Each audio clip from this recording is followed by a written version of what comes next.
జయశంకర్ భూపాలపల్లి జిల్లాలో పాడి రైతు వినూత్న రీతిలో నిరసన వ్యక్తం చేశారు. జిల్లా కేంద్రమైన మంజూర్ నగర్లోని శంకరేణి ఏరియా హాస్పిటల్ సమీపంలో ఉన్నటువంటి ఓదెల లలిత అనే ఇద్దరు వ్యక్తులు బర్రెల కోసం ఓ షెడ్ ను ఏర్పాటు చేసుకున్నారు. ఇక దాన్ని ఎమ్మెల్యే ఆదేశాల మేరకు కూల్చివేయడం జరిగిందని అధికారులు చెప్పారని బాధితులు తెలిపారు. దీంతో ఆవేదనకు గురైన బాధితులు ఏకంగా జిల్లా కేంద్రంలోని క్యాంప్ ఆఫీసులోకి బర్రెలను తోలారు. ఒక్కసారిగా క్యాంప్ ఆఫీసులోకి గేదెలు రావడంతో అందరూ హైరాణ పడ్డారు. కార్యకర్తలు పోలీసులు వాటిని బయటకు పంపించేశారు.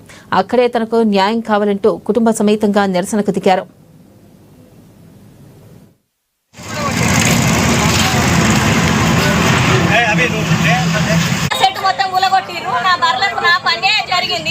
నేను బర్రెలు నాకు సెట్ అయ్యేదాకా నేను ఇంట్లోనే ఉంచుతా.